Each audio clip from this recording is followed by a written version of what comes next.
cover, as we looked at Sleight of Mouth last week, how did you guys see it in your week, this whole last week that we had it?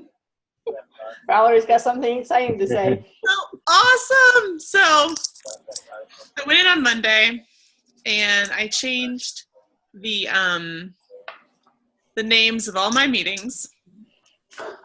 And the first one, and I had a meeting that afternoon that's like a 2-hour meeting, and I changed it from strategy meeting to quality time. It's pretty powerful because a lot of people on my team, that's like one of their top languages of appreciation at work. And instantly, like, this one woman stood up and she had this big, beautiful smile on her face, and she goes, I love seeing that on my calendar, just looking at it and seeing that. And I changed all my one-to-ones to success planning and collaborations and consortiums and think tanks, and I just went nuts. It was really fun. So, and I convinced my team, this is poorly planned, but we have a strategy meeting or a tactical meeting that's supposed to happen after our Thanksgiving potluck. And I convinced them all that we should go walking instead.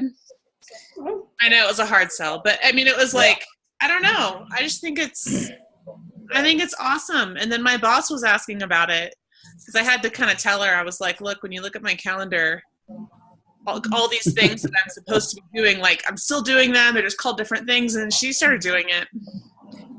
And, wow. It's almost like words affect people or something. That's crazy. It was so fun.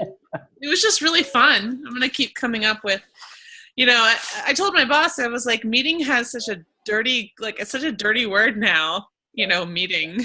Like, we got to figure something else out. So that's my update on Sleight of Mouth. And you'd say that the results, like, in you, they've changed, but also with everybody else, they've responded really positively to everything that's changed with the word changes. And they even, so when I got in, there's 2 early birds that get in really early, and that's the woman that had the beautiful smile. And this other guy, he stood up and he said, so what did you learn last night? So they know. They're on to you. They know where it's coming from. They know what it is. They're like, is this related to your class? And I was like, oh, it's totally related to my class, let me tell you. But it still works. Like, even if they know what it is, it still works. Mm-hmm. Yeah. Wow, super fun. And for you, Stephen, Barb? I'm thinking still. I am too. Oh. I'm thinking still. Okay. So while you're thinking, I'll share mine because I had a major aha last week, and we were talking about, do we actually change a belief when we're doing it, or do we open people up? And then we started getting deeper about, at least while I was on, deeper about that it's that our beliefs are just made up. And Sean, something that you just said off the cuff was the aha, which was, well, if they're made up, then why wouldn't we just make up ones that we like? And I was like, holy crap, that's brilliant. And so I spent the week, and I decided there, and I spent the week just anytime I had a limiting or negative thought, at the very least, I would just stop and say, that's not true. And then some other times, depending upon what it was, I'd maybe do, something else, maybe another tool or technique or something more specific or in a little more detail. But I spent the week doing that. So any limiting or negative belief throughout the entire week at any time all week just instantly got changed. And I'll tell you, the week was phenomenal. It was absolutely phenomenal. Oh, it's just, and so now, so I one of the challenges is being aware of it, obviously. But I try to, I work very hard to try to be aware of what's coming in and whether it's positive or negative. And so I'm able to do a pretty good job, which means I'm, spending a lot of time stopping and going, wait, hold on, that's not true. But it was absolutely awesome in just saying, hey, that's not true. If there's a fear, if there's anything that was just limiting or negative, I just stop. That's not true. Can you give us an example of a specific one? God, it was, I'm not kidding when I say it's almost like nonstop because you can get so many thoughts through. But you know, I'm working on a new endeavor around the coaching business, and so an example would be one of the examples was, oh, I can't. Why would anybody listen to me on doing this when there's so many other people out there? And it was so it was like, all right, hold on, stop. That's not true. And then it was just changing it. And for that one, it was just like, well, people are listening to all these other people. Why wouldn't they listen to you? I mean, you've got stuff to share. You've got information. You've got knowledge. You've got the ability to help and share and, you know, and you know, have a positive influence on people's lives. So why wouldn't it be true?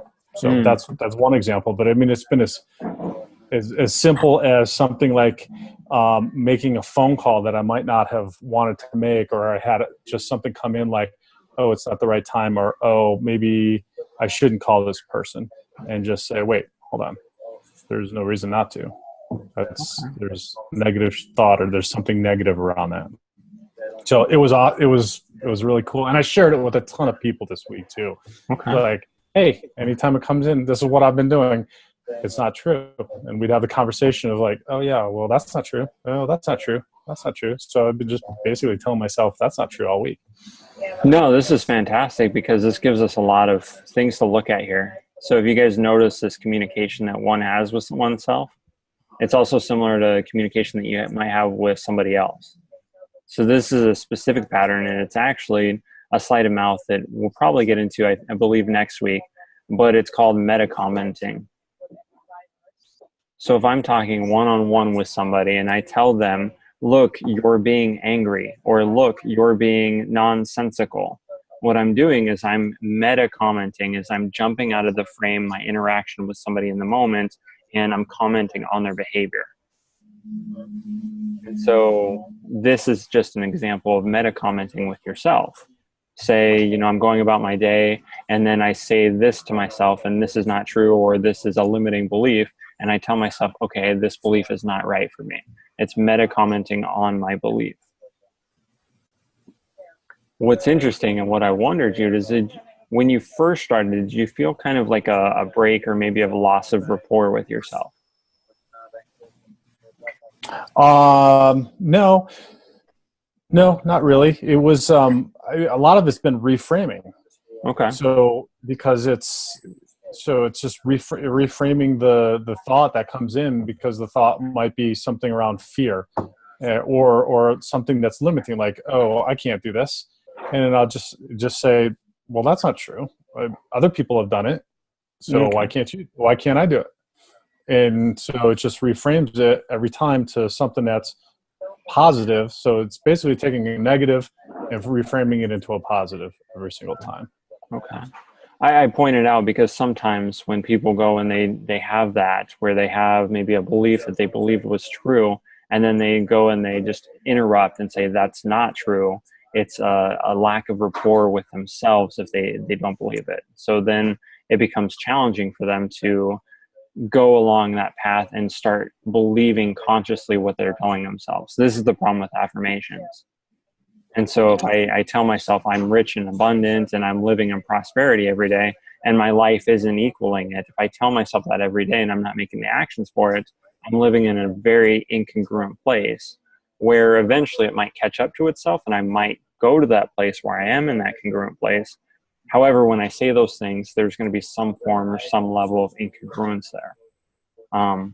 In the way that you did it, you could also think of it as parts integration, where my highest intent is to believe that this positive belief. And so I have to believe that this isn't true. And so, okay, I do want that. That's my best interest. That's the rapport. That's the matching. And that's the leading myself to the place that I want to go.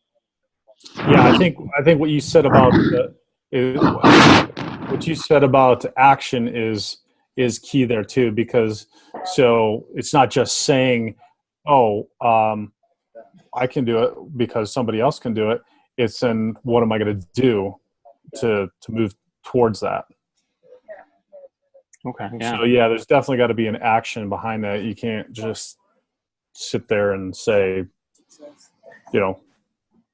Did you guys notice that in this as well? I mean, essentially what we have here is in any communication, whether it's yourself or anybody else, there's still all these patterns that are in place.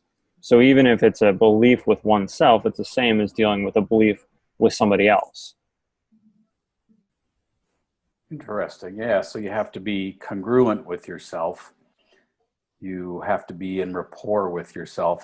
When you said that, loss of rapport with yourself, it really got me thinking. It was just an odd phraseology, but it makes perfect sense, especially when you use that example of affirmations. You say something because you want it to be true, but you don't actually believe it is. Yeah. Interesting. Well, and it's interesting too, Sean, because so on Monday I shared this with a friend of mine, and he's familiar with NLP, and I said I had this huge aha moment last night, and we talked about it, and we talked about it for, I don't know, 5 or 10 minutes, and then I saw him on Wednesday or Thursday, and he said, "I tell you what, man, what you told me on Monday was absolutely remarkable for me in my week, because on Monday when we talked, I had woke up, I was having a bad day. We talked sometime in the afternoon, and after you said that, within 5 minutes, and thinking, I got off the phone and I started the same thought process I was having all day, because I was having a shitty day, and I remember what you said, and then I just stopped and I just changed the thought, and I've been having a great week ever since." However, he has issues and challenges with actually taking action. So and so this kind of goes back to what we were talking about last week about reframing things. So sharing my aha with him helped him to reframe, but I don't know that it's done anything for him to actually have a change in the belief system, like you said, until he actually takes some sort of action toward that belief.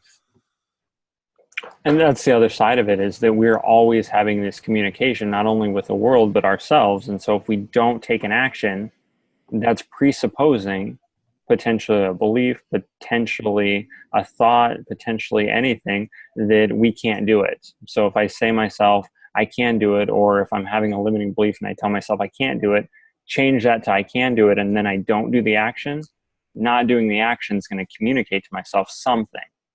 Right.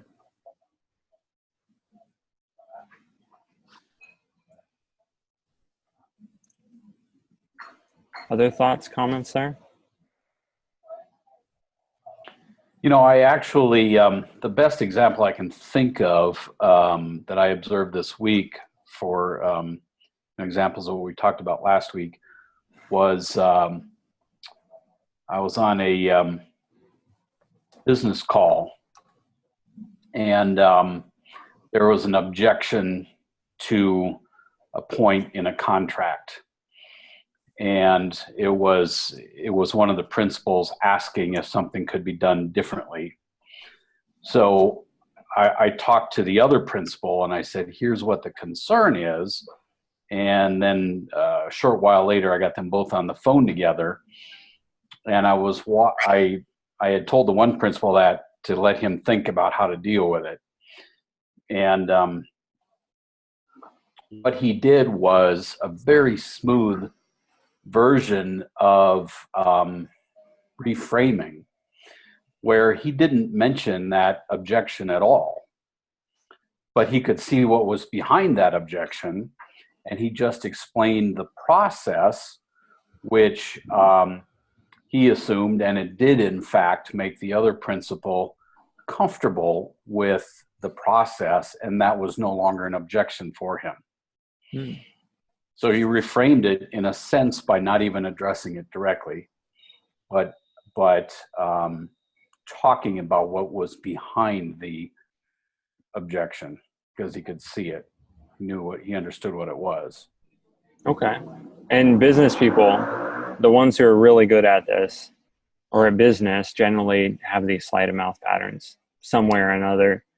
Dilts, and the knowledge that I've studied on this, he pretty much goes into that, saying generally they know what's going on as far as these language patterns goes, not consciously, but they do it. Mm-hmm. He gives the example in one of the trainings he does, where he essentially says that the person deals with all the complaints, And so he always has the phone call, and somebody calls him and says, your people are incompetent. They do this, this, and this. And so automatically he'll say, yeah, people do certain things. And let me ask you, what specifically is your problem? And so right then he just separated his people from being the problem and made the problem an isolated thing there. Yeah, I was reading something this week too about language patterns like that, and agreeing with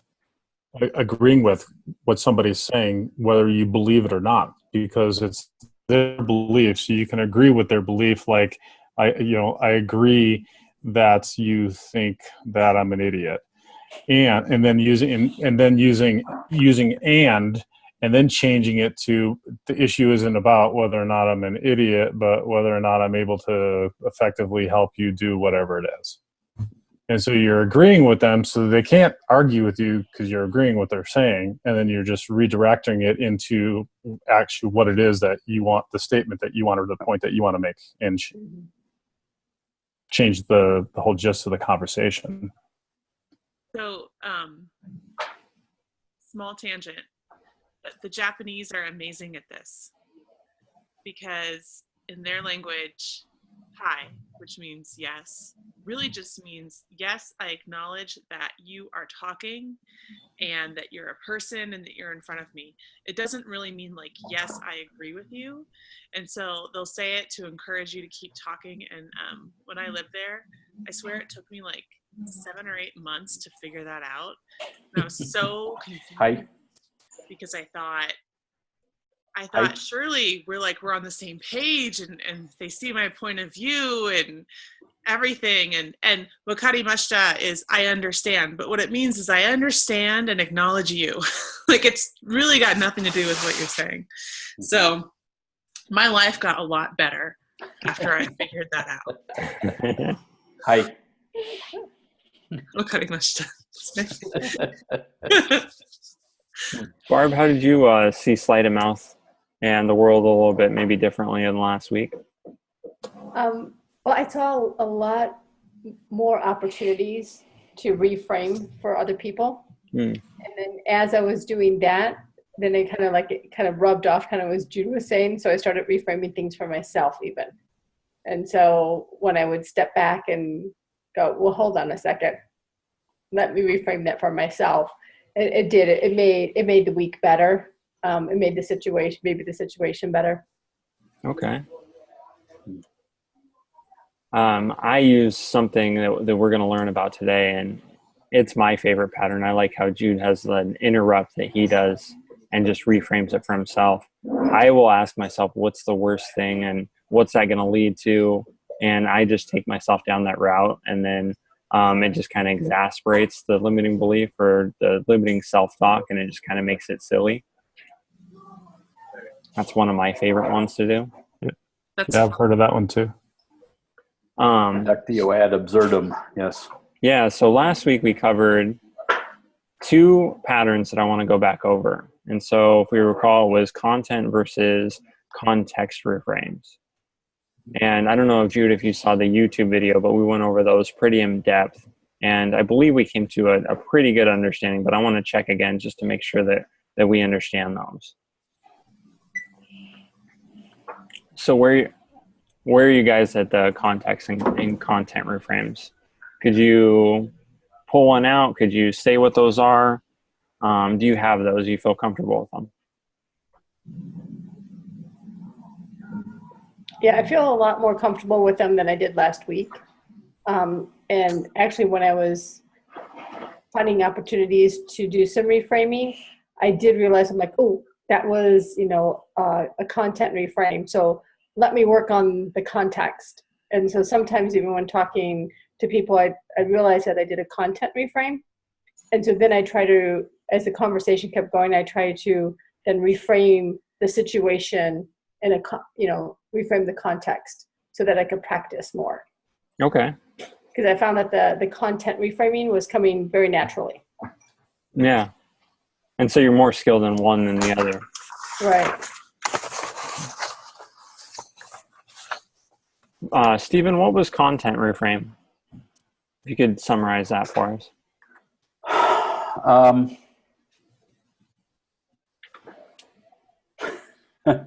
I'm not sure I can.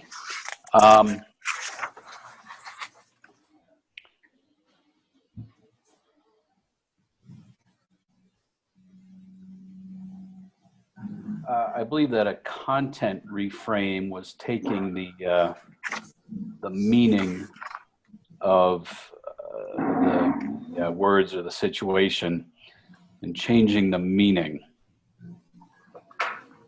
The context reframe is taking that same meaning but putting it into like a different situation. Okay. Where it would look different then. Context is always changing the situation. And if you chunk up both of these, they're always changing the meaning of the phrase or the belief or whatever you have. So they're always both changing the meaning. Okay. Context is going to change the situation. So the place. Right. Content changes what happened, the action. So maybe the easiest way to remember it is action versus place. Where content is action, context is place, and that's what we're changing. Make sense? Yep. Valerie, for you? Yeah, I feel a lot better about it after this past week. I felt like I had a lot of opportunities to practice it, and then because I was making all the changes on the calendar, I had to explain it to a lot of people at work. So. But I like the action versus place. I think that's a very nice, simple way to wrap my head around it. So that works well for me. Okay. I want to practice doing it for my own internal thoughts. I didn't think to do that. Okay. So, yeah. Let's work with it on a limiting belief. So, let's see. Let's do, I can't attract money. How could you rephrase that both in content? How could you rephrase that in context? If it was action, so if it was content, I'd say it's not that I can't attract money. It's that I haven't done that yet today. Okay. Maybe. And the day's not over, so. Good, yeah. If it was context, it was place, then it would sound something like, it's not that I can't attract money, but I haven't placed myself, I'm not, but that money isn't around me right now. Something about not making it about my attracting it to me, but me placing myself amidst it. I don't know.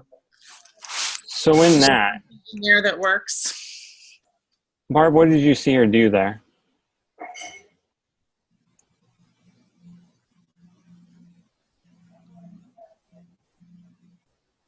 To me, she didn't change the context, but she changed still changed the content.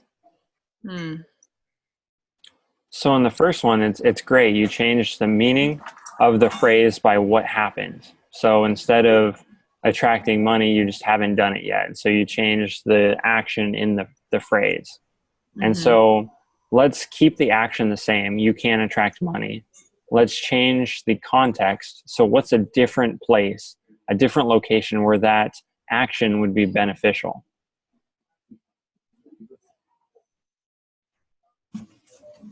Something where attracting money is dangerous. Yeah. Which I'm scratching my head because, okay. It's not that I can't attract money, but I just haven't attracted the attention of the bookies yet. I need a more exciting life. I'm struggling to come up with. Starbucks barista hasn't hit me up for a tip yet. I don't know what would be relevant to my life.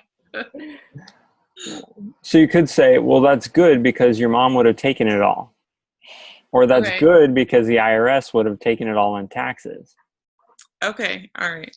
So in what situation is this action beneficial for you in your life? If you're trying to run from the IRS, then maybe.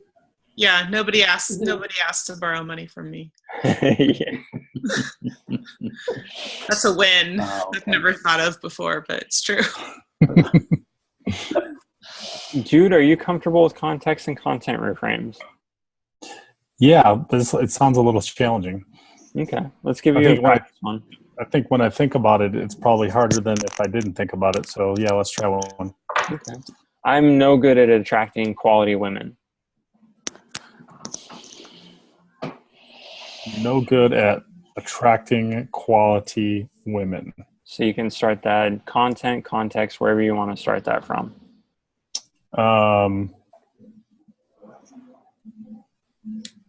So context could be, it's not good. It's not necessarily I'm not good at it, but it's not the right time in my life.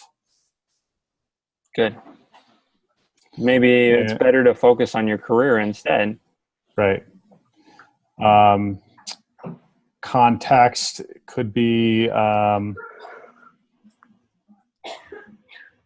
it's not that I'm not good at attracting, I just haven't put forth the effort. Content. So you did the first one, it was context. The second one was content. Beautiful. Correct. Where you change the action. It's not that I'm not good at it. It's that I haven't put forth the effort. Correct. Cool. Steven, I'll get one for you. You've got one for me? Yeah. Cancer causes death.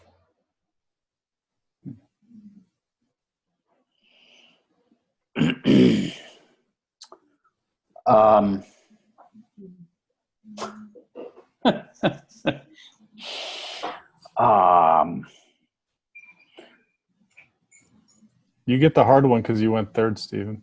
Yeah, apparently. Okay. Cancer causes death. Let's see. So context. Well, yes, but nobody gets out of this life alive. There you go. Good. Nice. Content.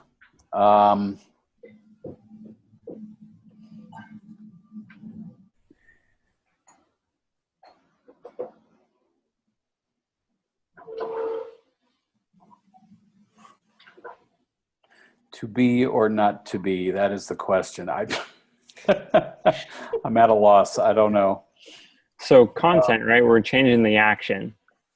So right. Cancer causes death. How can we change that action? Essentially, we have a complex equivalent.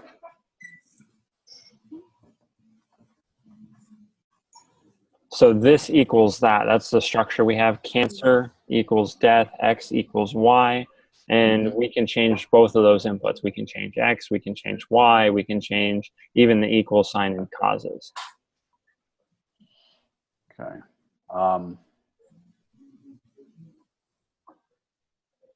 Well, living causes death also.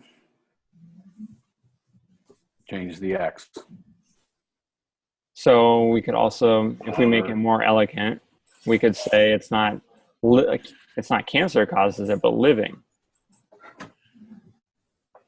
Okay, that is a little more elegant. I'll give you that. Yeah. Okay. Barb, on to you for the last one. Make it really hard. I can't do it. I can't lose weight. Can't do it. I can't lose weight. Okay. Let's see. Let me think about this for a second. It's not that I can't lose weight. Oh, hold on. Let me think of it. Hold on.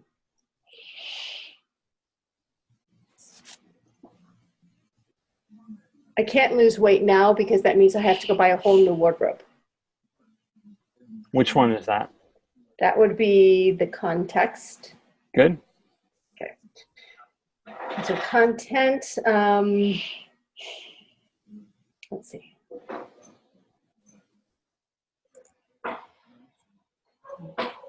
Yeah, these ones are harder for me.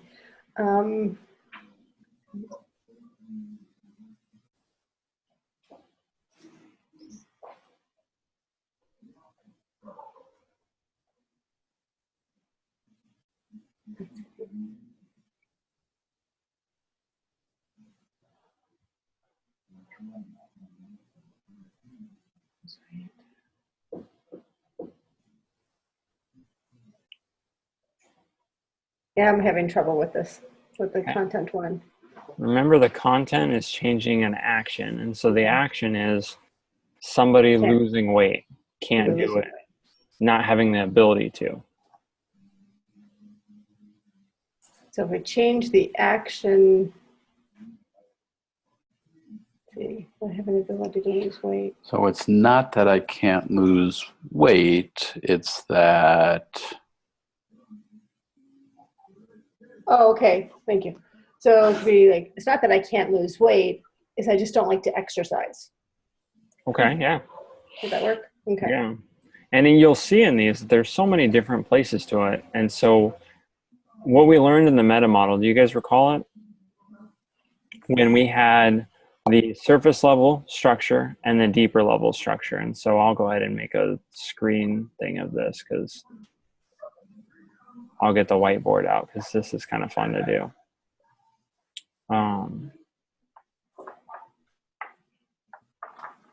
But when we had the meta model, what we had essentially was our surface structure.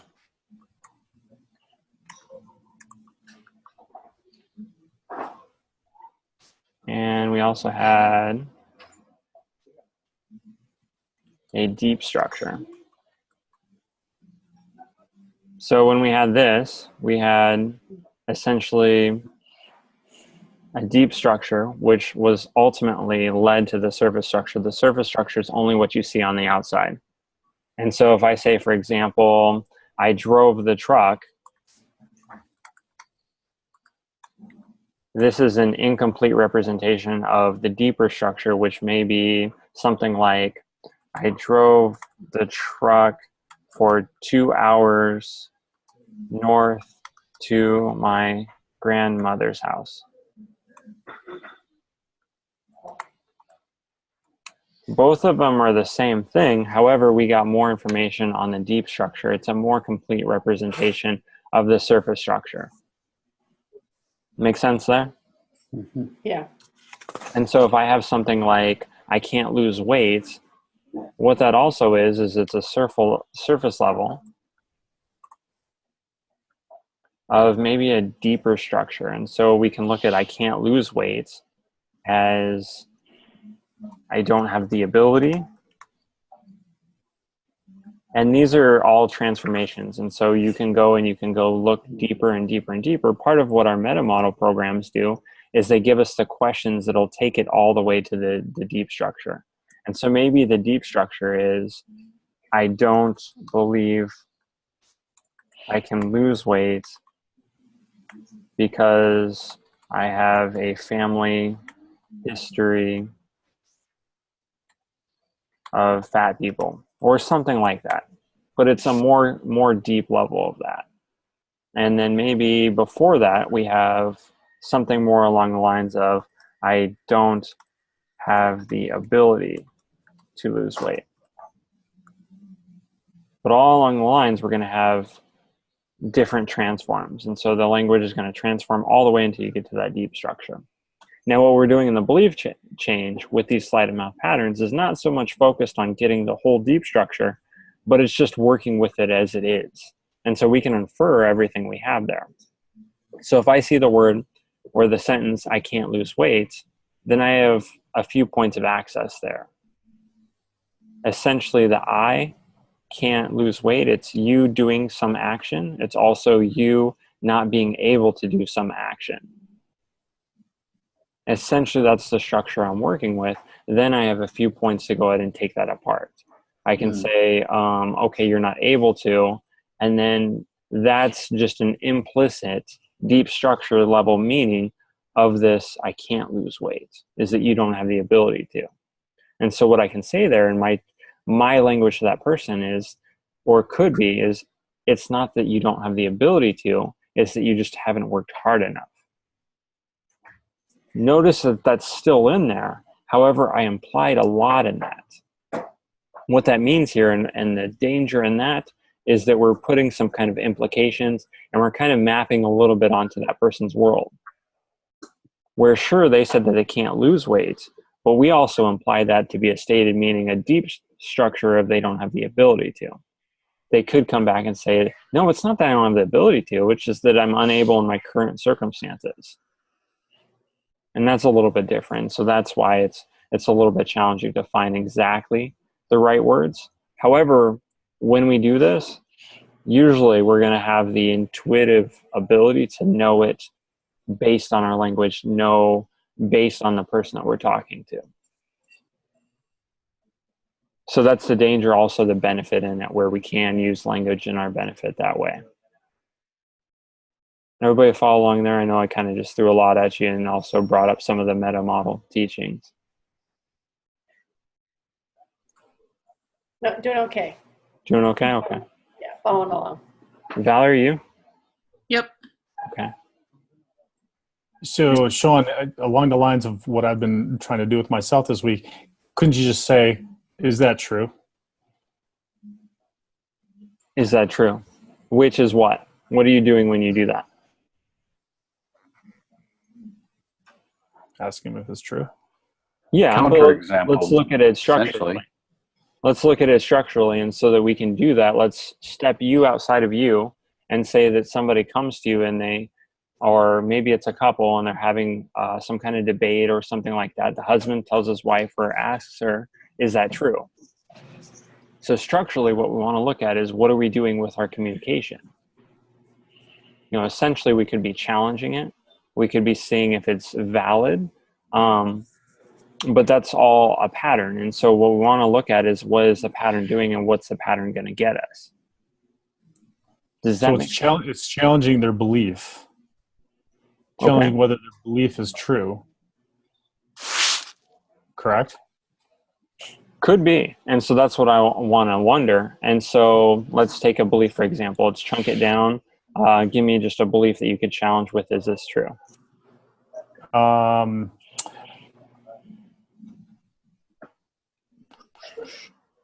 I can't make $1 million. Okay.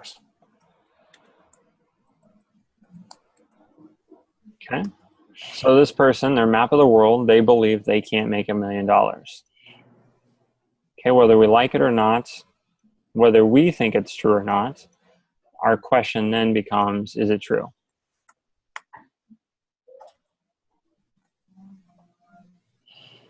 Okay, and so what are we doing when we do that? Challenging their belief. Breaking state. Okay. And if we're looking at it in pacing and leading, we go back to the basic NLP. What are we doing? Seems to me like one of the things you're doing, both of those other examples are true also, I think, but it almost seems like you're challenging them to come up with their own counter example. Yeah. Uh-huh. And the perspective from which I'm looking at this is working with somebody, and how do you as quickly as possible get them to open up to and realize that whatever limiting belief that they have is untrue, and then reframe that, and then pace them in a more positive direction. Yeah. So pacing and leading in basic just NLP, I'm breaking state, I am leading here. And so if I have enough rapport, if there's enough incentive for them to know that this shouldn't be true, then they'll go along with me.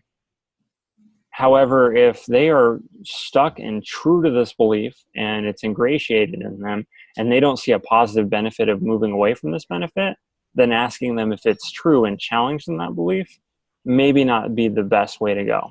But essentially it's a challenge, and it's a break state, and it's a lead to the pacing and leading part. That makes sense?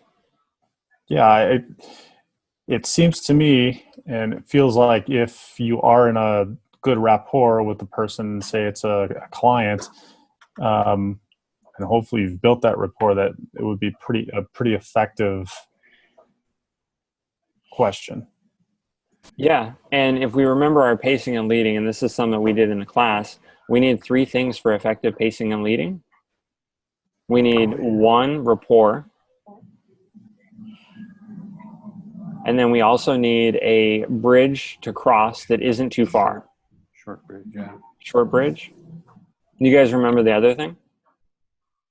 Was An it outcome? motivation? The motivation, the outcome to get there. So 3 things: you need rapport with somebody, you need a short enough bridge to cross. You can't go on a date with somebody and ask them to get married right away. And then you also need the incentive to be there, some kind of positive benefit for them to follow you there as well. And of course, those can be broken with such things as religion and other things. But essentially, if you're working with somebody, those are the 3 things that you'll need. So if I have those 3 things and I ask, is that true? That's rather simple for somebody to follow me across that bridge. But if I don't have the rapport, then it's challenging there. Some of the other things that we can do with this are keeping rapport or doing our language patterns. So we can go ahead and we can get into those if you guys are all comfortable with that. Good? Move ahead. Yep. Okay.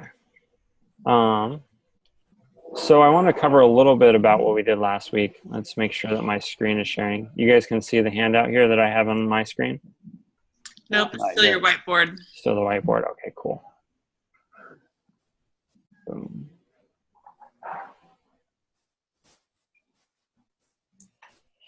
There it is. Okay, should be there now. Yep. Okay, so we remember Sleight of Mouth, just changing our beliefs through language. Again, their relationships, we have to know that. And I want to bring up this diagram again for you guys. It's not essential that you know it, but I want to keep it in the background just so you have it here. And so we have a belief, I can't make $1 million. It's the meaning. How do you know that? Well, because I haven't done it yet. What makes it that way? Well, because making $1 million is hard and nobody does it, potentially. Every belief is going to have a belief statement. Oftentimes people are unaware of these things, but they're there. Sometimes helping them figure it out is going to change and crumble the belief. Sometimes just having them be aware of it is going to make them more easily changeable in forms of the belief. And so what I want to go into now is these beliefs here. And we're going to be working with these ones over and over again. And so I just want to have them in front of you because they're basic beliefs. So a person says it can't be done because I've never done it before. It's a basic belief. The next one, if I care about others, they will take advantage of me. And these are beliefs, these are really common beliefs that people have. Last one, or the next one, I'm sorry. You were late, so you don't care about me. And this house is too expensive, I can't afford it. Cancer causes death. And you say mean things, so you're a mean person. So we'll see these beliefs over and over again. And what we're going to look at, and we're going to see is techniques for changing beliefs. And what we'll do is we'll go over through one of the beliefs and we'll change it using the technique. And then we'll go through all of the different beliefs, changing it with that technique.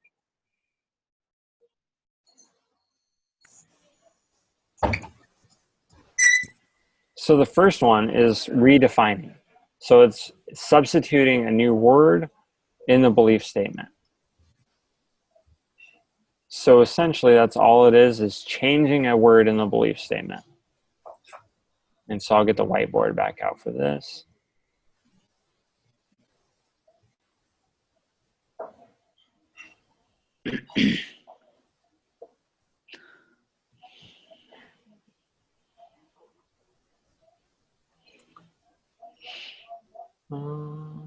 Cool. So it can't be done because I've never done it before. And in redefining, all we're doing is taking one word and we're making it a different word. So if we have this, it can't be done before because it's never been done before. we can look at this in several angles, and all we're doing is changing one word.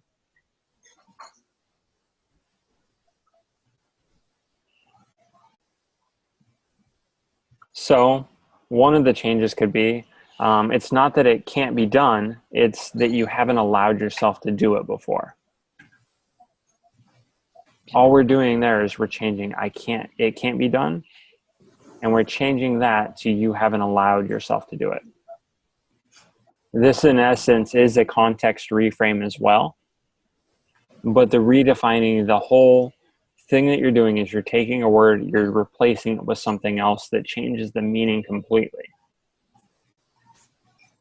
And so what you want to look at is we're inching somebody more towards having a better belief.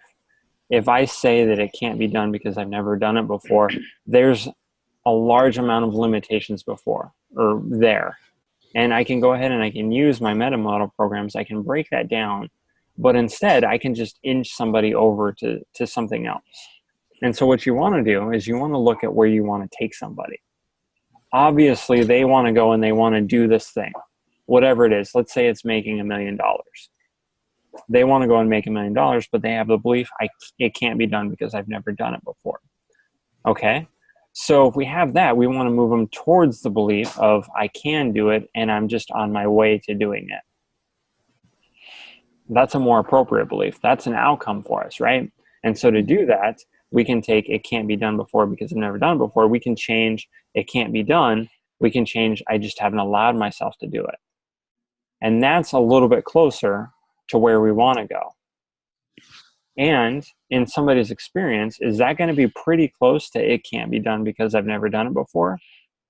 Most likely, yes. So where we could say, yes, it can be done, or we could go and challenge it and say, is it true? We would need 3 things, those things of rapport, to be able to pace and lead that. In this, we're already pacing their experience, but we're also leading it a little bit gently. So in essence, what we're doing with this small belief change is we're making the bridge shorter. So, Sean, what would you call it if you responded to that statement by saying something like, you never walked until you took your first step. You never rode a bike until you rode your bike for the first time. Something like that. What specifically is the question? Well, the question is, what label would you put on that? Is that essentially a context reframe? It's actually one of these. And you could go ahead and you could say that it is a context reframe, that you haven't done it before, and you haven't rode your bike before, or you've never walked before. There was once a time of that. That's changing frame size, which we'll go ahead and we'll get into a little bit later, probably next time, I believe. I have it set in there. Okay. But it's just changing the scope that you're looking at something. I see that. Yeah. Okay. Make sense? Yep. Okay. And so what I want to know, how else could we change this? If we say I can't be done because I've never done it before, and we're just looking at redefining. We just want to redefine the current phrase that we're looking at so that we can make it a little bit more beneficial for us. I see. Okay. I don't know if it's beneficial, but say it's not that you haven't done it before, but you just haven't scheduled the time. You just haven't put it on your calendar yet, or it's that you haven't figured out what you're going to wear. Okay. Beautiful. Beautiful. Because then we take it to something that's actionable. Because then all I have to do is get dressed. Okay, it's not that you haven't done it before. It's just that you haven't put on the right clothes. Yeah. I mean, yeah. Now that's a little bit bigger of a bridge, right? I don't know. Yeah, probably. So it's always going to be about pacing and leading. And so we're giving him a little bit more of a bridge there because it doesn't quite make as sense for him to go and follow you on that one where you just haven't put on the right clothes. I mean, it's simple as that. But that really resonates with my life. But I get how that wouldn't necessarily for everyone. But How about it's not that you haven't done it before, it's just that you haven't figured out the right way to do it yet. Exactly. It's not that you haven't done it before. It's just that it's not the future yet.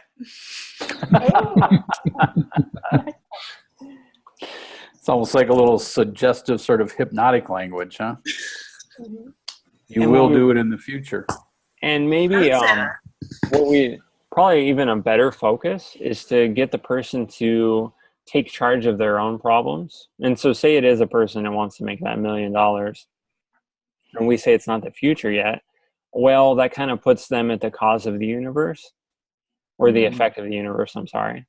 But if we tell them, you know, it's not that you haven't done it before, but you just haven't gone to work enough, you haven't contacted enough clients, well, then that puts the onus on them to go ahead and take responsibility of their problem. It's that you haven't asked the right questions yet. Ooh, okay. Or it's that you haven't made it a priority. There you go. Or you haven't believed that you can. And they might say, yeah, I don't believe I can. What would you say to that? Is that true?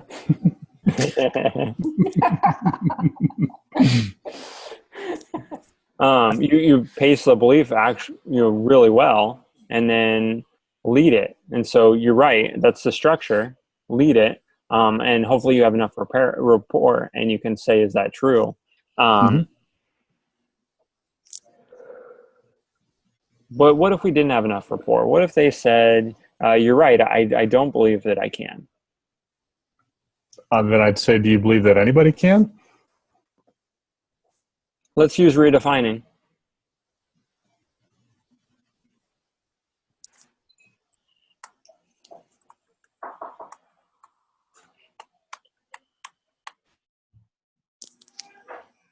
So we can replace a few things here. Yeah, I say, what about, it's not that you don't believe that you can, it's you have not set your mind to it yet. Okay.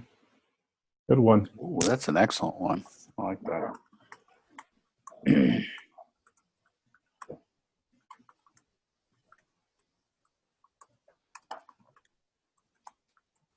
You guys can all see this, right? Yep. Okay, cool. So it's not that you believe it or not, but you just haven't set your mind to it. And so that changes out of that completely. And so we're not even working with that belief because there's a lot of resistance there. Yeah, and also if I'm working with somebody, I kind of want them to come to that conclusion. I want those words to come out of their mouth rather than me redefining that, reframing that for them. So I would attempt to chunk down until that came out of their mouths by asking, so you don't believe that you can, why don't you believe that you can? And if we go back and we look at meta model versus Milton model versus even these sleight of mouth patterns, Stephen, what again was meta model when we were looking at imposing my beliefs or getting beliefs from them? Do you remember? We had this discussion a few weeks back. In that context, I'm going to have to think about it. The meta model in general is chunking down, looking for a better understanding. By you asking the questions, you're actually helping the other person understand better what they're saying and potentially helping them see generalizations and deletions and distortions that they're making in their statement. Uh-huh. And so go ahead. Go on. Essentially what our meta model does is it has them tell us their model of the world. And the map is not the territory. Of course, and the distinction here is the difference between a Milton model or the sleight of mouth pattern. In the Milton model, what I'm generally doing is I'm going from a really high level and telling them how they might be able to see the world. And you can start listening to me now as these suggestions are only going to get better and better for you. I'm telling them, giving them suggestions on how they might see the world. When I'm looking at the meta model, what I'm doing is, okay, how specifically is that? okay, and X leads to Y, and how would you know when you had Y and Z, and this leads to that?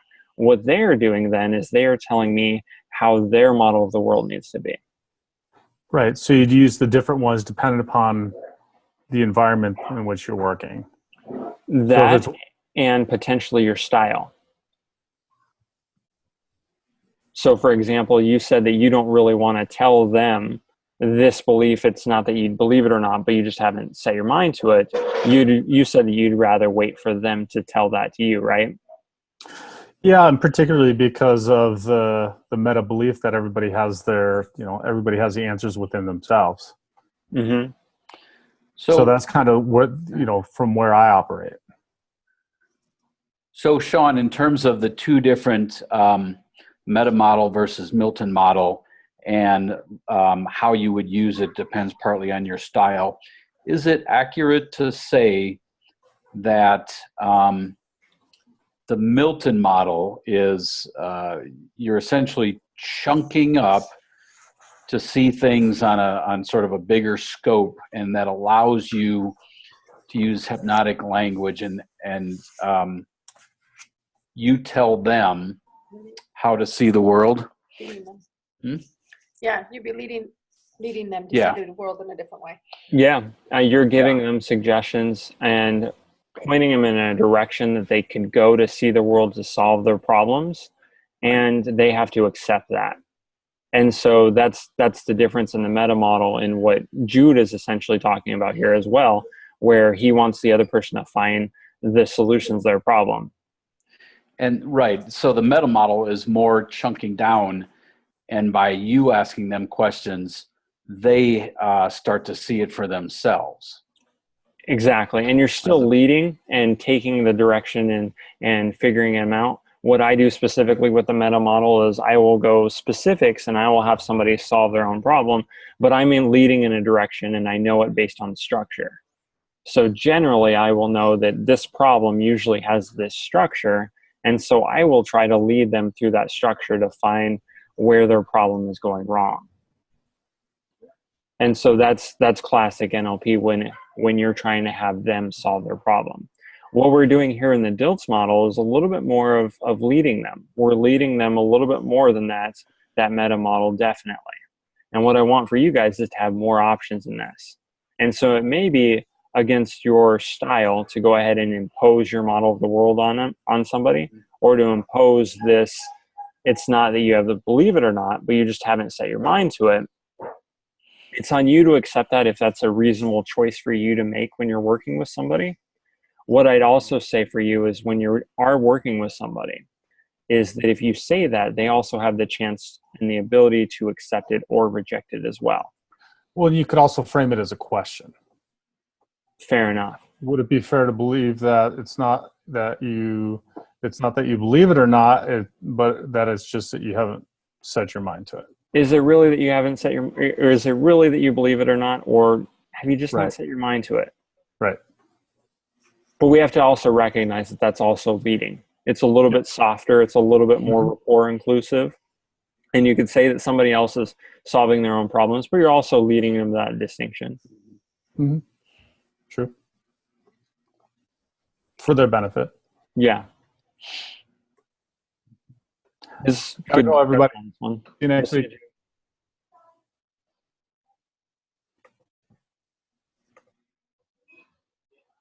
Cool. Everybody good on that one?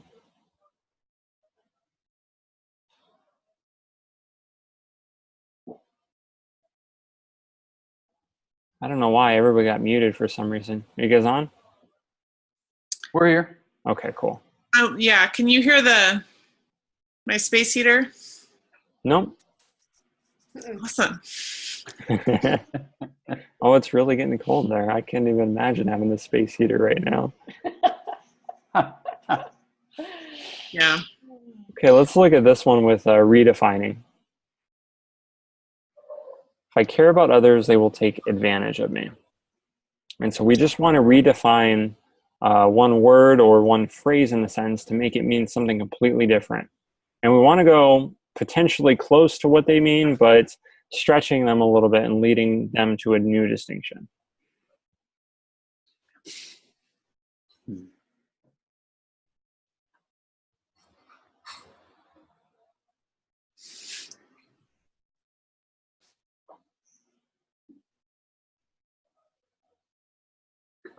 You got it, Valerie?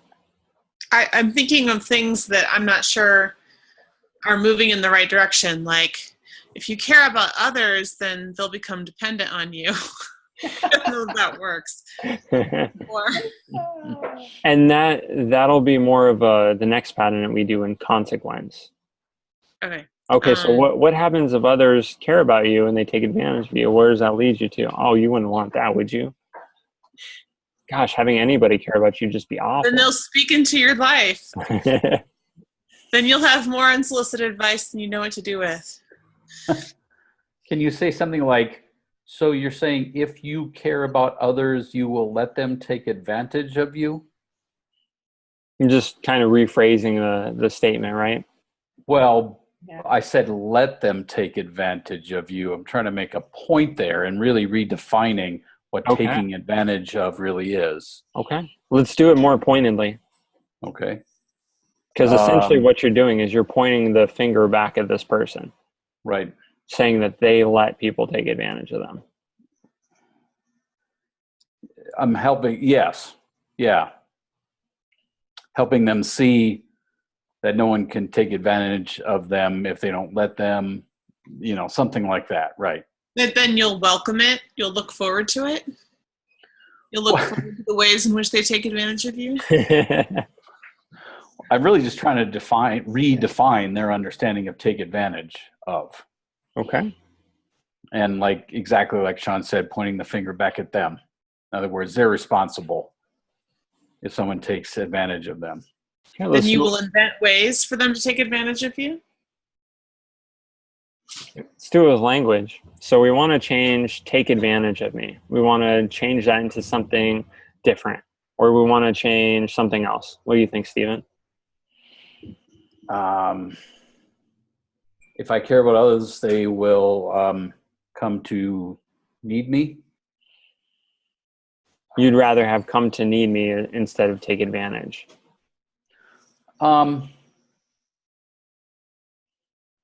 Well, I'm not sure what I wasn't trying to say anything about what I'd rather have, but I'm just trying to For this person that comes to you. What's that? For this person that comes to you and they say this. Well, I guess it depends upon what outcome I want, how I redefine it. Okay. So my first shot was I was trying to point back at them, help them see that they're responsible if someone takes advantage of them. Okay, let's try this. Complicit. Let's try this. Okay. Well, I would you let them. Them.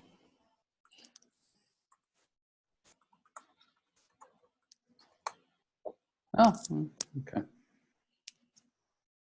And so what we want to do is just look at the specific phrase that we want to change. Take advantage of me. What is also similar to take advantage of me that's more positive or more beneficial? Because that's definitely a more positive way, the way you just put it there. Because if I have the word take advantage of me, that says so much about me, so much about my beliefs, my frame of mind. I'm maybe a doormat. I get pushed over all the time. I don't stand up for myself. But if I change just that, take advantage of me, and I say other people prosper from my good nature, well, that says so many good things about me. And so that's building in a really good incentive for them to go and follow me. Well, like I said, it depends upon the outcome you want. In other words, what if this person comes to you and you think that they do let themselves be treated like a doormat? Okay, let's say they do. Then it would be more appropriate, I would think, to essentially point that out to them and use my first phrasing. Now, if this is somebody that approaches you and makes that statement, and you know them to be just a really giving kind of person, and you want to point out to them that they are a really good and giving person, then your phraseology would be much better, I would think. How do you like that one? That's more in the first vein. Yeah, I would say it something more like it's not that they're taking advantage of you, it's that you're not setting your boundaries with them. Good. And that's it too. You want to make it and you want to frame it exactly so it's getting your outcome. And so if you have a person that comes to you, they're weak and they can't do anything, you want to phrase it and so they're going to follow you to that place. Maybe it's just a housewife and she's so kind and she just wants to help everybody, but it's true. She just can't set her boundaries.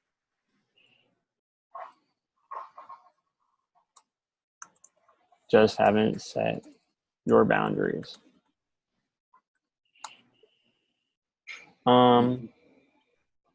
Let's change I care about others. Let's redefine that.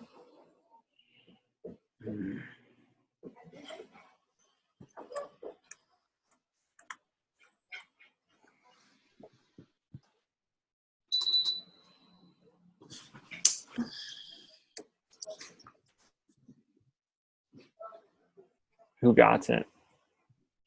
It's not that you care about others, but that you are a loving, giving person. How do we feel about that? Yeah, that actually doesn't get there, does it? They might be like, yeah, I agree. I'm not sure how that helps. People take advantage of me because It doesn't advance or it doesn't really redefine. You're right, loving, giving. It's not that you care about others, but that you care not to cause others pain.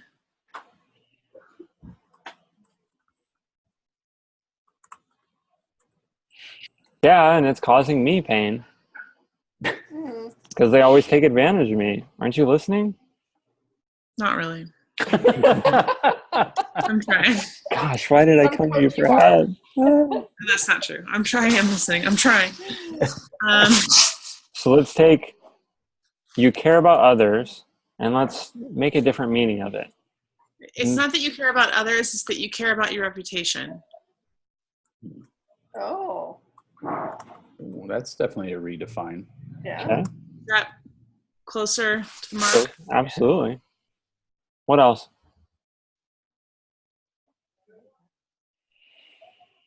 It's not It's that you care about avoiding conflict.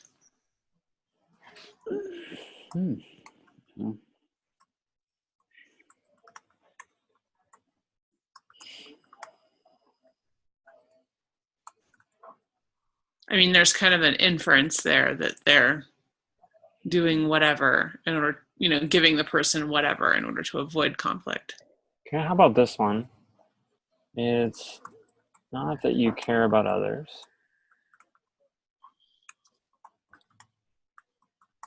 but you lack care for yourself.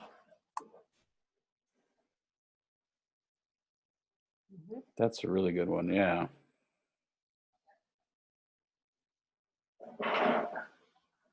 It's not that you care about others, it's that you believe other people are more important than yourself.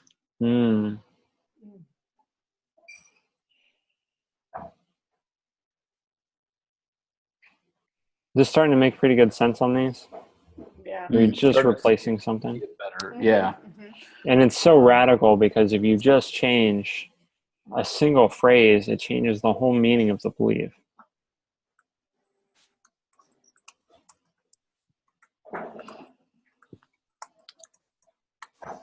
Wow, I think I can think I'm having flashbacks to times where I have done this in the face of insincerity, especially like an incongruent or insincere apology. When specifically? It's not that you're sorry for what you did. It's that you're sorry we're having this conversation right now, or it's you're sorry that you're having to go through this conversation. Sorry you got caught, or yeah. Right, yeah. Yeah, I mean, Let's try this one.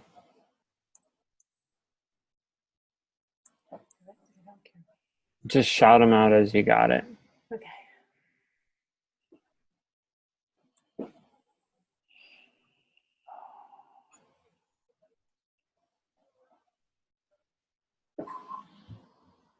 What can we Not replace? that you were late, it's that you got there after me.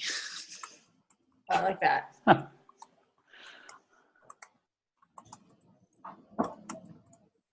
Yeah.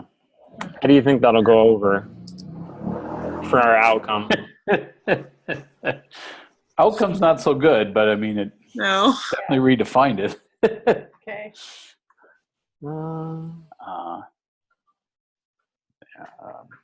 not that I was late, but you were early. Okay, better. The arrival time was not specified.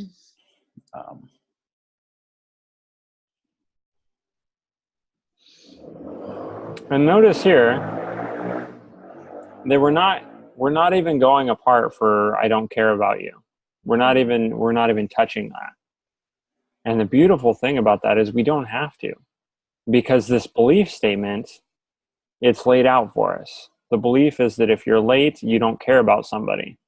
So if we tear apart the fact that I was late, if we disprove that, then the not caring about this person goes away. Mm. Oh, okay. That's a really interesting point. Okay, so yes, I'm late, but it was more important to me to not get in a wreck in the traffic jam or in rush hour traffic. There you go.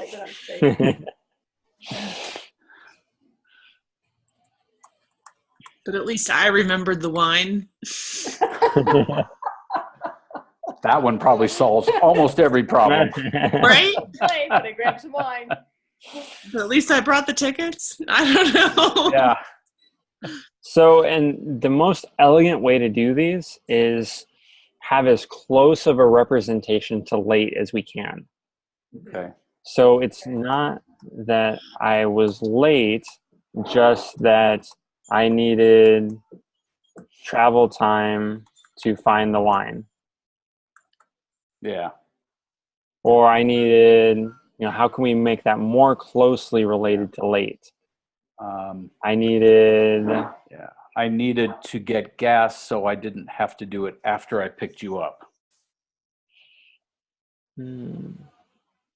So that's sort of paralleling the don't care. It's that, you're pacing them. Yes, I was late, but because I was thinking of you and didn't want to get the gas after I picked you up. It's not that I was late, but I found us the best parking spot. Yeah, same concept. Yeah. Yeah. I'm late because I was thinking of you in some way. Right, because you could take the wine example and say, it's not that I was late, I decided to stop and get you a bottle of wine on the way. Mm-hmm. Oh, there you go. Yeah, just like that. Yeah. Well, I am sorry I'm late, but there was this flower stand next to the road on the way, and I just had to stop and get you some. Better have flowers in your hand. Well, yeah. Or wine in your hand. Or both, yeah. What about, let's do a few more.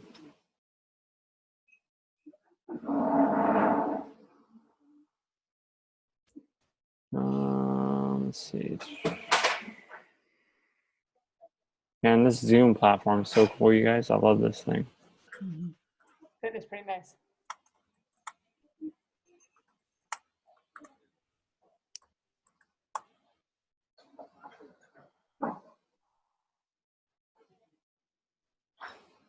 Oh. Are you guys still on whiteboard when I do this? Mm-hmm. Yeah. Okay, cool. So it's Hey, not that I'm uncaring, it's just that I don't ever think of you. This one's not.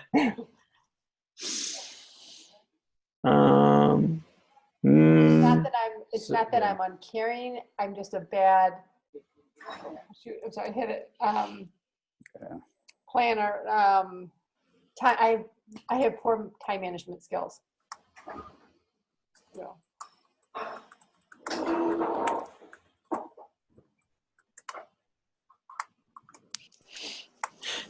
There you go. What else?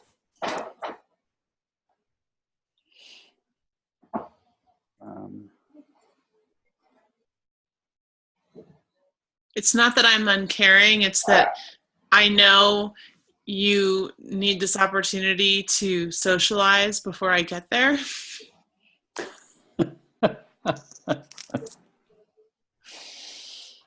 What about, it's not that I was late, but it's not that I was late, but instead making sure you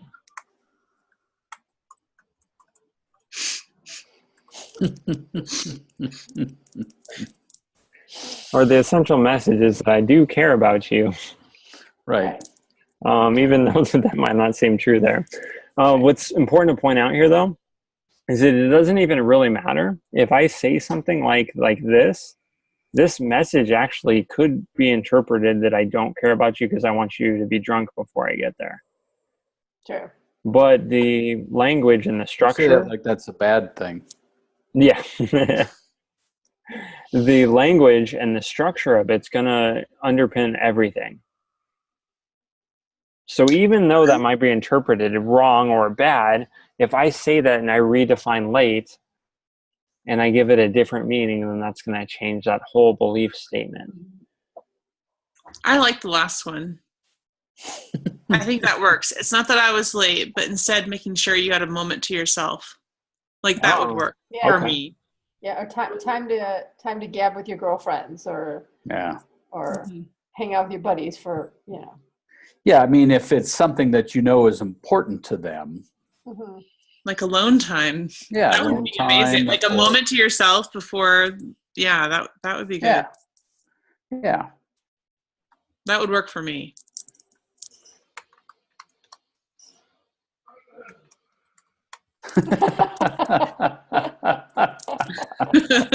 That one.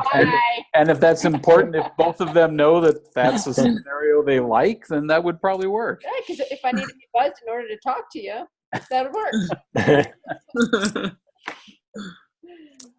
I want to bring in something important for these, and this may complicate things, but it's also very important for how these work. And to do this, we'll go here.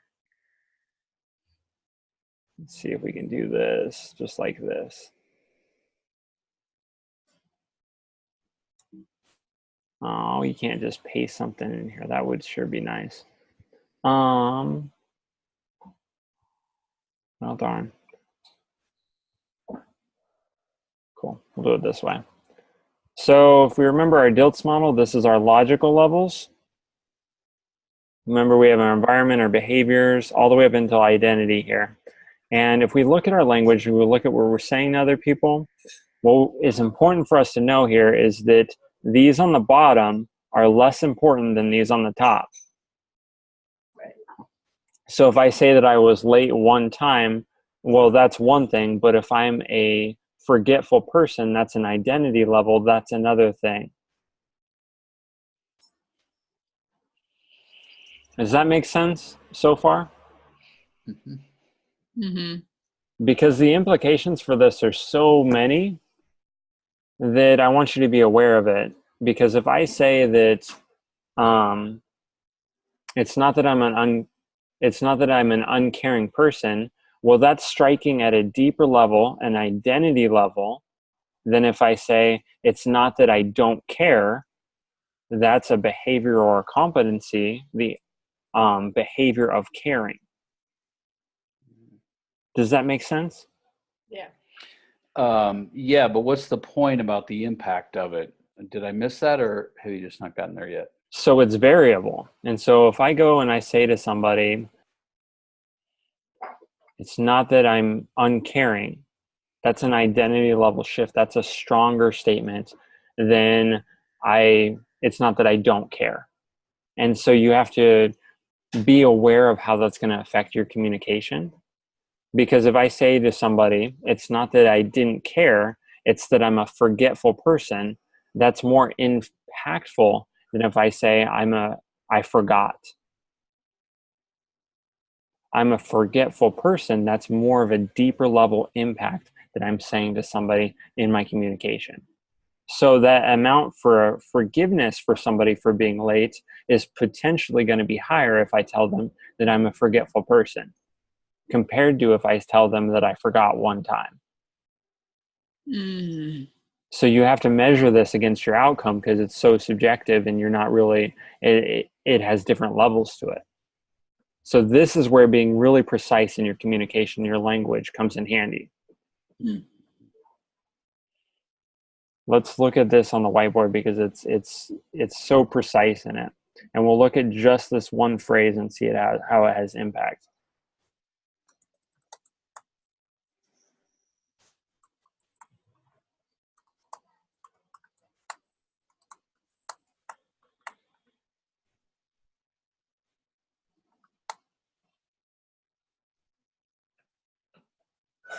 I see what you're saying.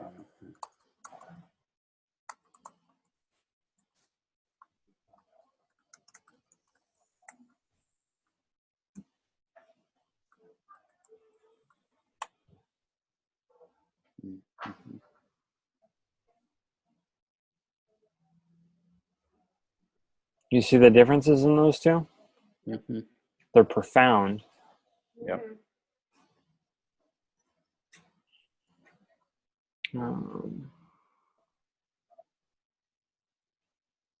And so I don't really have rules on these other than you'll kind of have to see in your communication and your outcomes what you're getting and whether it's what you want or if you want something different.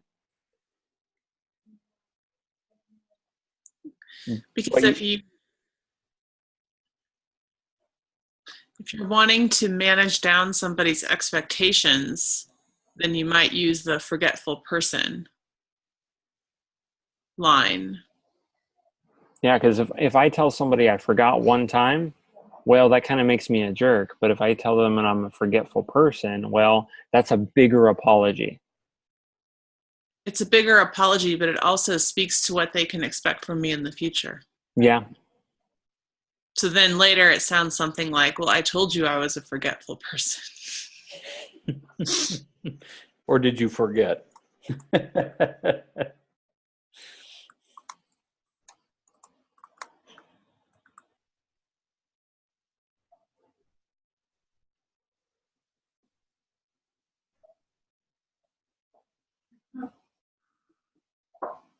And so just be aware of the implications on this. For me, and what I think is that when you're communicating to somebody and you use the identity level, it's stronger.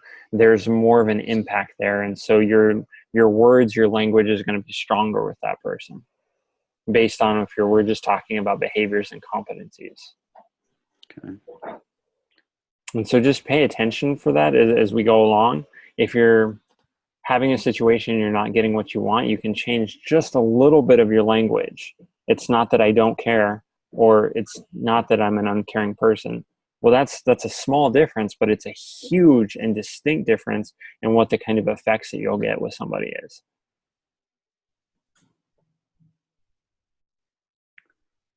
Wow, that's something I never thought about before. Interesting. Okay. Let's use another example. What else I got? Do I have the full screen with you guys now? Sure. You guys see this part as well? Mm-hmm. Okay, cool. Go back to the whiteboard. Let's do this one. How could we rephrase this? Redefine it.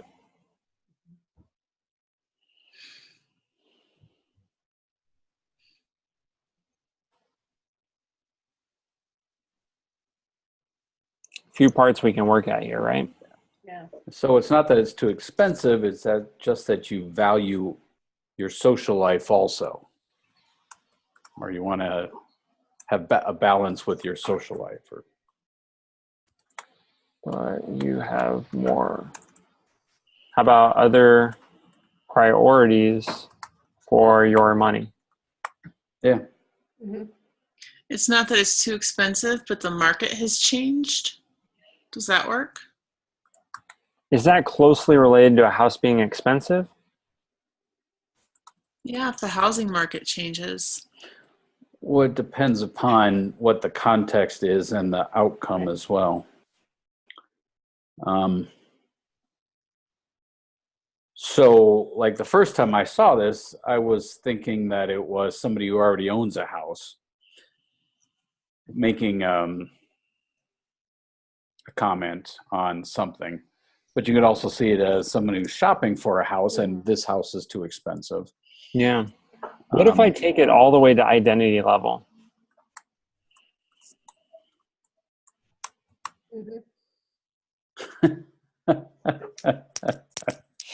Notice how impactful that language is. If somebody says that to you, boom, red flags everywhere. That's so deep, it's so impactful because you're hitting them at an identity level.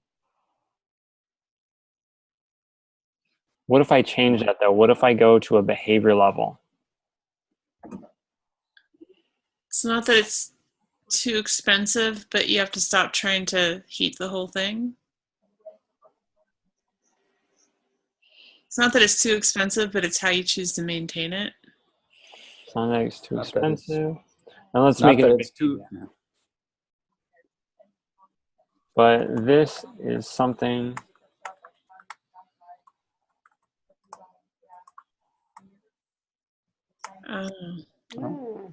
Okay. That's a great one.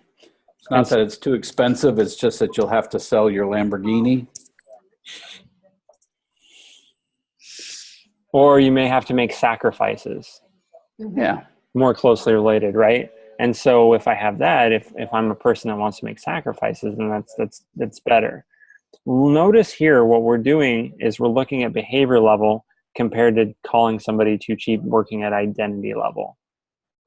And notice how it's essentially I've stated close to the same thing, but I've gone more to the behavior level. And it's softer and it's more accepting of somebody. And if we look at that phrase, it's not that it's too expensive, but this is something you can't afford to be cheap in. It's a belief. It's a belief level.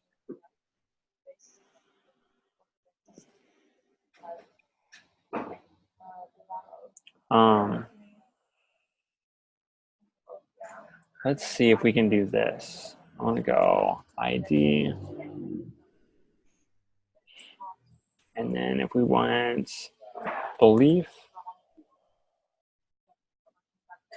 what if we did, let's try a behavior. So what if it said, it's not that it's too expensive, but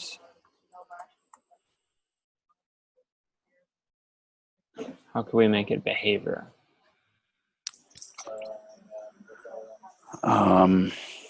Isn't that about the sacrifices?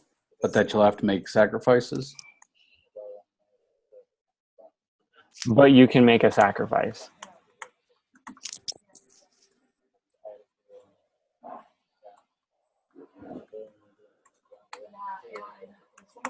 Notice how that is a behavior that they can do, okay? And so if I tell them that they will have to make sacrifices, that's a belief about life. It's not that it's too cheap, but you'll have to make sacrifices. That's a belief, me imposing my belief on the world and giving that to them. But if I say this is a sacrifice that you can make, or if I say this is an investment that you can make, well, then that's a behavior that's much easier for them to do.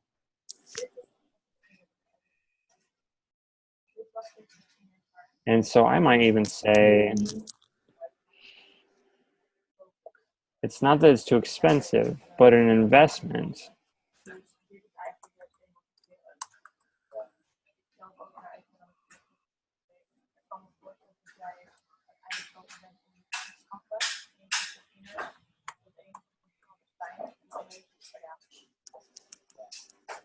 or a purchase decision.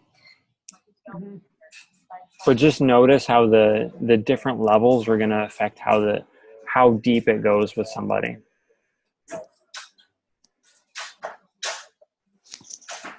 We good on this one? Yep. Mm-hmm. It's helpful to think of it in terms of the ID versus belief versus behavior, environment. That helps a lot, I think. Yeah. It really does. Cancer causes death. Let's redefine it.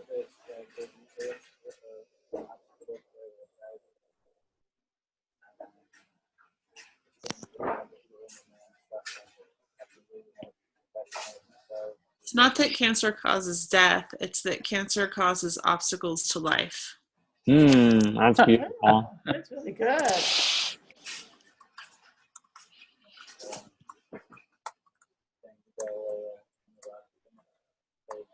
What level are we working at? The identity. You're a living person. Where did I put it? There. Belief. Beliefs, absolutely, Barb. So it's not that cancer causes death, but cancer causes obstacles to life. What are we redefining? Their belief about. Which their belief part? about their belief about cancer. Yeah, well, which part though? That it's a death sentence. Yeah, so instead of death, it actually just causes obstacles to life. Life. Oh, okay, cool. Which death is an obstacle to life, yeah. Yeah. Right. Now we have something to work with. Okay, how else could we redefine this? It's not cancer that causes death. It's lifestyle choices that cause death. Or poor lifestyle choices.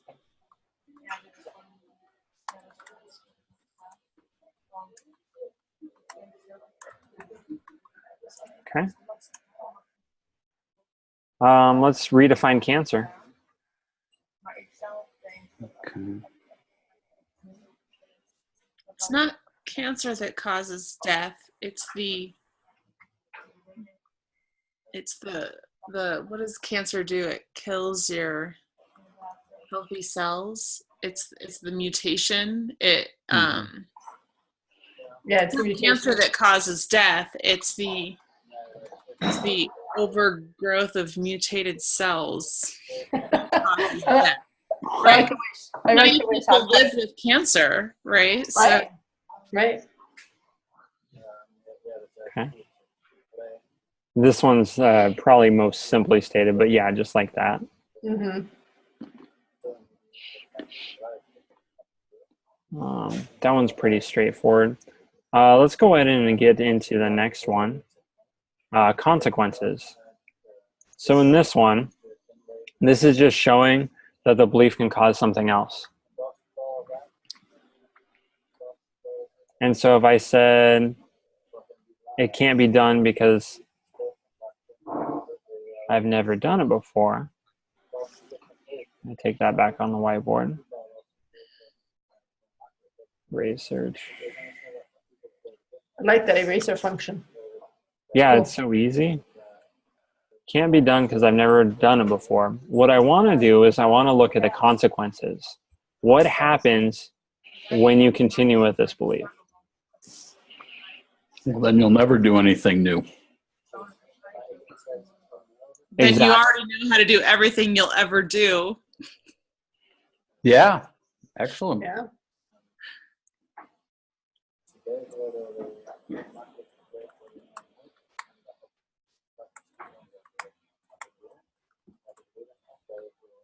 Oops. New. Or then that's all that you will ever be able to do. I like these, and I got another one that hits at the point even a little bit harder.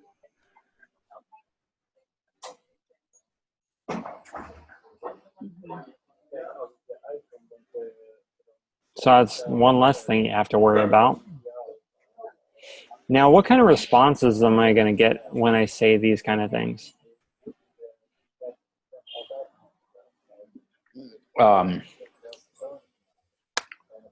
Pushback of some sort.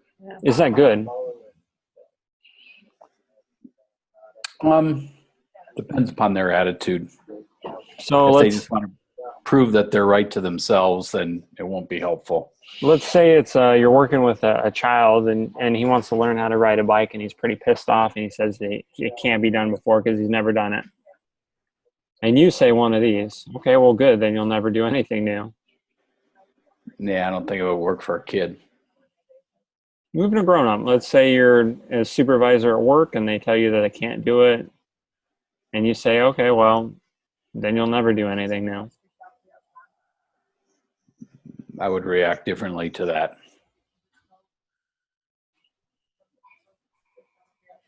I mean, like if I'm an adult that wants to continue to have a job, I'm probably going to think twice about what I'm portraying. My favorite one is now at least that's one less thing you have to worry about. That's great, because what you're likely going to get from that person is a polarizing response. All these ones are going to probably elicit a polarizing response, which polarizing is just the opposite of, oh yeah, you're right. It's like, no, I can do that. That's kind of what you're hoping for here. Right. So if I say, no, now at least that's one less thing you have to worry about. Okay, well, now we're talking. Like, okay, I can do this and let's do it. And so that's the direction that you're taking him in this. You could also say, okay, well, what will keep happening if you never do this? To get the same kind of consequence.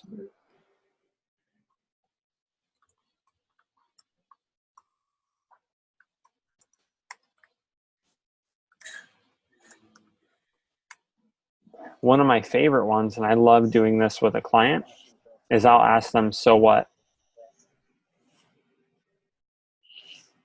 Mm-hmm. So if they come to me and they tell me it can't be done because I've never done it before, I say, okay, so what?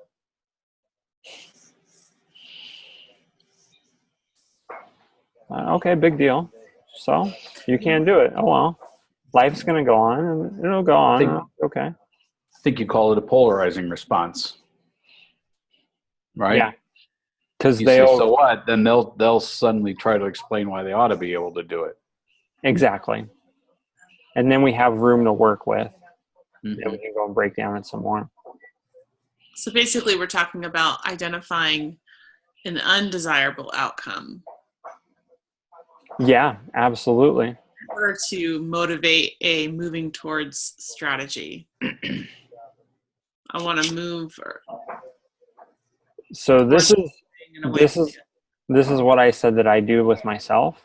This is one of my favorite patterns that I don't even think about doing anymore. But I will always do like the worst case scenario. Okay, so what's going to keep happening if I continue with this belief? And so, for example, if I care about others, they will take advantage of me. So what? Yeah. How else? What could this lead to that's bad for the person that you helping them see that it's bad could make the difference for them? And then what happens? Okay. But let's say you lead it. Impose your will a little bit on this person's model of the world and bring it to light.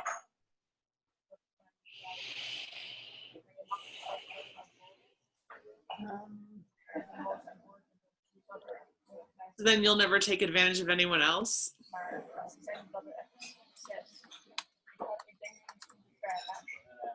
Do you think their concern, though, is on taking advantage of someone else?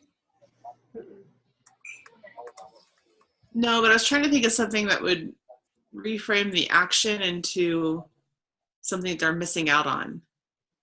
Yeah, let's take the action and let's bring it to greater realization of how it's a problem and how it would suck if it got bigger. So I'll give you an example here. Okay.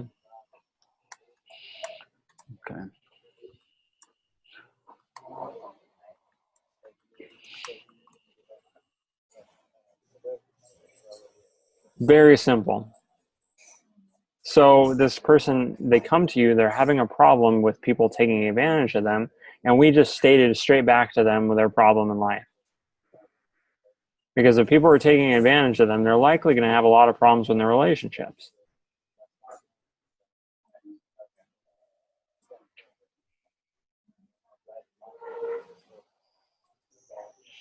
Make sense?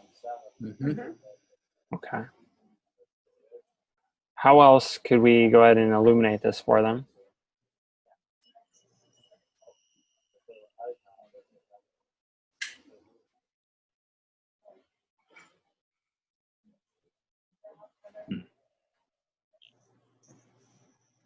I'm trying to think of a way to say something about, well, then just stop caring for other people.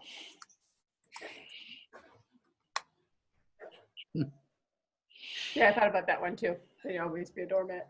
And so what we're doing here is not necessarily changing them. What we're doing is we're matching their reality so much that they change themselves because they give themselves a polarizing response. And so the story here was that it was Bandler and Dilts, and they were in, I think it was like a workshop or something like that. And it was a pattern. It was just a kind of behavior that Bandler was doing. And so he'd always go to the extremes on every communication. And what would happen is he would take the consequences and he would exasperate them. And so the person would come to him, they say, I'm lonely and never going to make friends. He would just exasperate it. Yep, you're going to be friendless all your life. You're never going to make any friends. You'll always be lonely, and then you'll be a big old loser. And then you won't even be able to come to your mom's house for Thanksgiving because all your siblings will have friends and you won't. And so what we're looking at doing is we're just making it, showing them as much, muck as they have, taking it even further, so then they start to persist against the muck. Mm-hmm. So let's match what they say. If I care about others, they will take advantage of me. And let's show them the consequences. Let's show them it even being worse.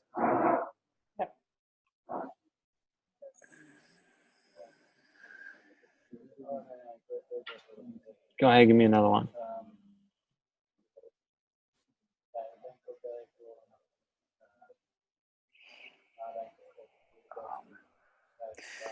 Yeah, and you just don't have time to give to other people.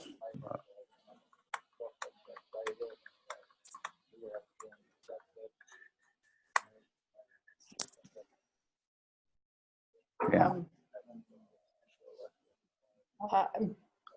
Yep, and people were just going to suck the life right out of you. Yep. Yeah, that's good. I actually told that to somebody one time.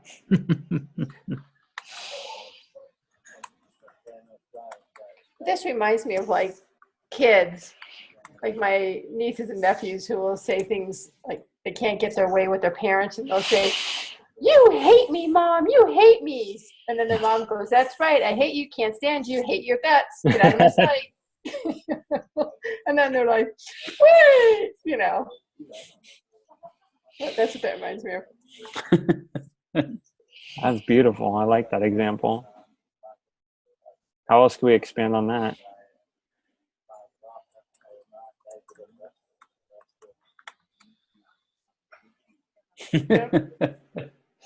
Have to be careful how you would say that exactly. But maybe not in a grocery store around so many people. Right. Yep, I can't believe I keep feeding you.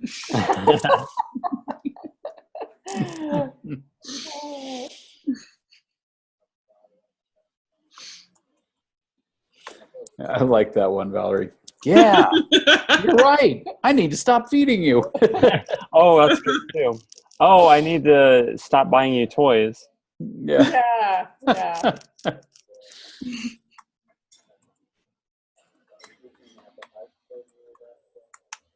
Yeah, beautiful. Let's go.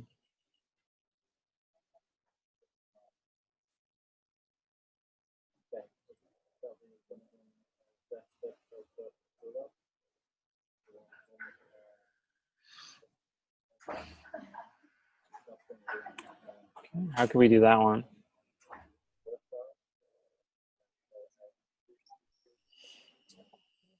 I'll give you that first example.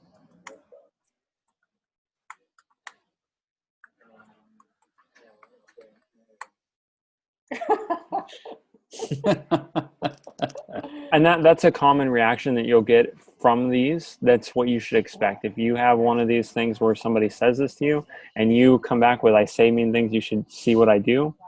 A laughter is a positive response that you should be getting from some of these. What else? Mm-hmm.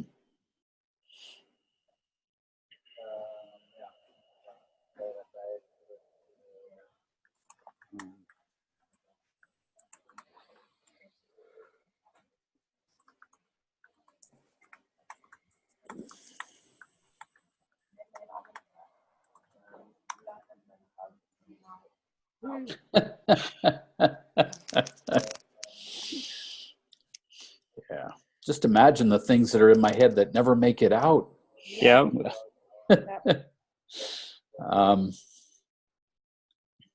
Yep, and this is a mild day for me. Yeah. Good one. You should see me on a Saturday. Yeah, and I'm having a good day today.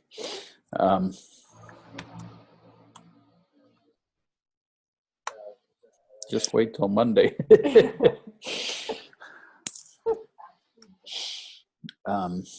Consequences.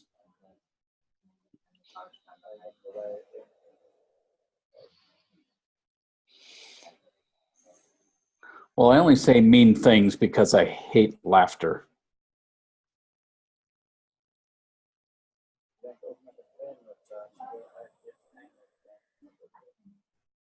What is that? What was the question? What is that? Is that what you said? Yeah. Well, it's sort of the same thing, but just a bit more tangentially, I think. Yeah. It kind of turns it around, actually. I mean, this is a consequence of I don't like laughter, but that's silly, right? Yeah. So I'm really being facetious. Huh.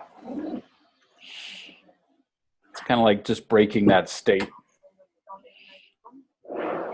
Let's see. Okay. And what if we say,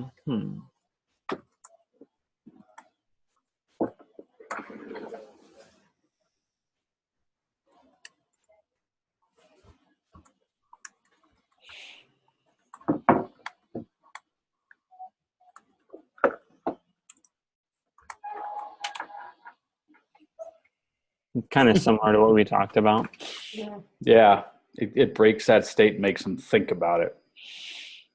Yeah, and it's just ultimately going at the consequence, what happens with this belief in force.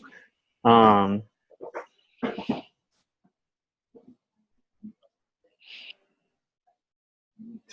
could you go at it from nice things?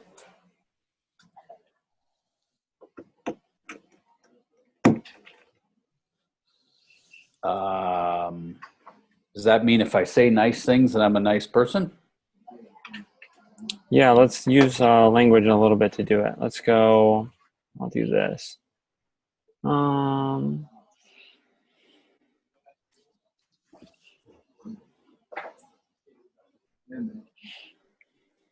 what we want to see here is that we're looking at identity.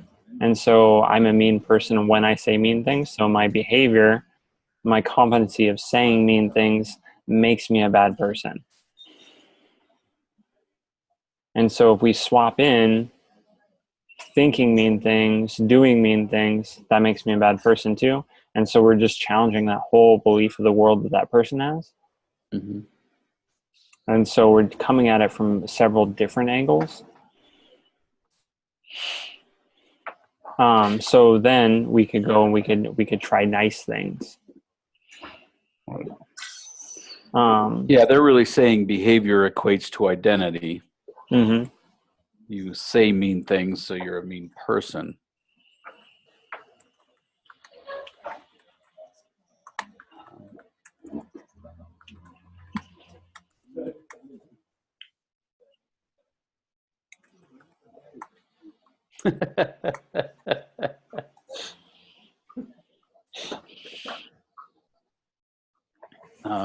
That's a little bit less on the consequence side, but essentially the polarizing nature of it's there.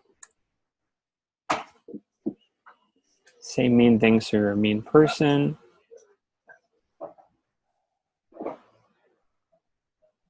Consequence. So what are some of the mean things that I do?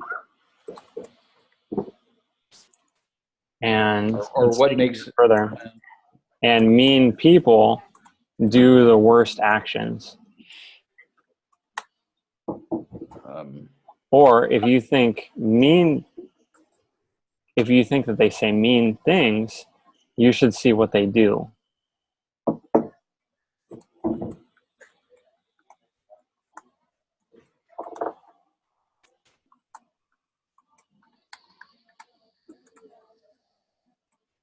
Boom. Fair? Flips it around.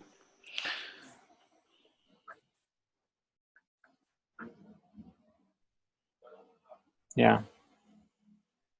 Cool. Yeah, so we looked at redefining today, and then we looked at the consequences. Mm-hmm. Consequences, the keys are always to just make it as worst case scenario as possible, exasperate the what's going to happen. So I can't make it, I'll never have $1 million. Okay, well, I guess you're going to live in a box the rest of your life. exactly. And your mom's going to hate you. How's that going to feel? Mm-hmm. Which, it's stupid. Like, your mom's going to hate you. You're never going to have $1 million. Make it as kind of comical as you can with these, and then you'll have the most success. Mm-hmm. Yeah, this is the start of the end. There you go. I think It's all going downhill from here. I can already tell. Yeah, you might as well just get a gun and shoot yourself. Yeah, end yourself now. Which is a great one. I believe we talked about purpose maybe 2 weeks ago, where the person didn't have a purpose to live because they wanted to get a relationship or something like that. Yeah. Which was interesting. But yeah, take it at the extremes as much as you can with this consequence one, and you can have fun with it. This is as good as it gets. This is it. You've peaked. Look around and enjoy it. Yep. There's nothing else to hope for. It's all gone. Yeah. I was thinking, well, you're not going to make $1 million, so just give me that 20 you have in your wallet. Yep. Oh, I love that. That's good. That's beautiful. Well, if you're not going to make it, you might as well help me. There you go. Oh. And then redefining, it's going to be pretty much essential. It's like the primary pattern that you'll use in Sleight of Mouth. And it comes in a few forms, but you'll most often see it as it's not that, but it's this. So it's not that you can't do math. It's that you just haven't learned a strategy yet. It's not that you are stupid. You just haven't done X. Mm-hmm. Over and over again. And then look at these and see how you can apply the Dilts model to them. Notice that at an identity level, it's going to be a stronger form of communication. And at a behavioral level, it's going to be a weaker form of communication. And that can be used to your advantage in all the situations that you encounter. But it depends on what you're going after when you're going to be able to use those to your advantage. Right. There's going to be times that you need stronger communication. Going to be times that you need weaker, softer communication. But those are the two that I have for today. And then we'll have the last ones. I believe I sent them all to you. We'll have the last ones next week. Okay, cool. Cool. Where are you guys at? You guys had fun with those? Good topics?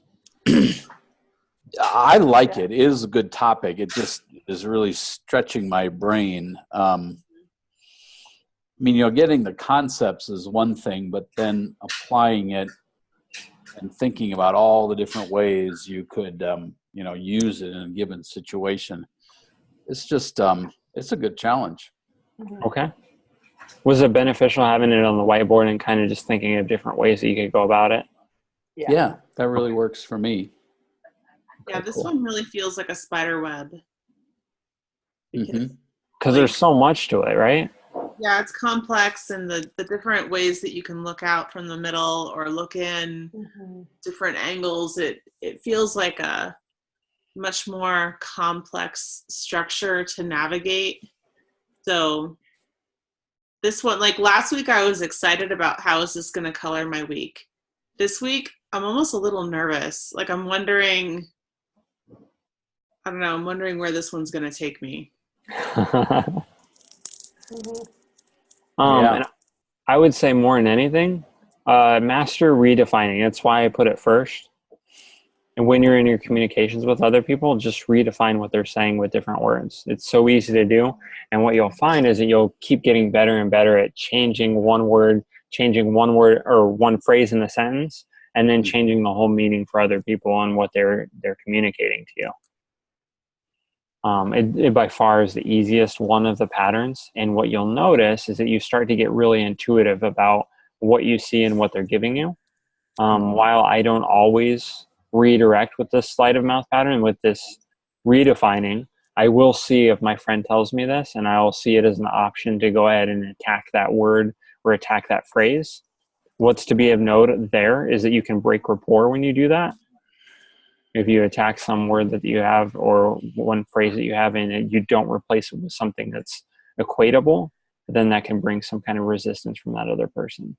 But it's really easy to do if you come really close to the word or the meaning that they gave you, and you'll notice that intuitively you just get better and better at it. It's not that you're learning math. It's not that you're incompetent. It's not that you're this. It's not that you're that. You'll see it over and over again that you have replacements for all these different words pretty easily available to you. I think it'll be fun to play around with that. Yeah. Cool. Great. Yeah. Awesome. So yeah, we got one more week of Sleight of Mouth. We'll go ahead and knock it out of the park next week. And then after that, we have an actual session where we'll go into that. Very good. Yeah. Very, very good. How's the time forward change? to see You how guys you like do it better that. now? What's that? How's the time change? It's all darker there now, isn't it? Yeah, pretty dark out there. But Okay. it's nice to have the sunlight at 6:30 in the morning. Yeah. For at least the next couple of weeks. Yeah. Okay. How's Thursdays going? You guys still roaring good there? Yeah, still doing good. Yeah.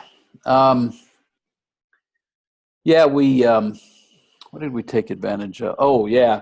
Last week was John wanted to come down from Denver and talk about the eye scramble thing, which was really cool. Eye scramble. Oh, the EMDR? Yes. Yeah. Yeah. Really simple, really cool, right. And but he couldn't get there till about 7:30, so I had Robert do a refresher on tapping, and he did it in a different way. Same thing, but just presented in a different way. That I think was really helpful to people. So 2 different things, 2 different perspectives. Have you guys found great benefit in tapping?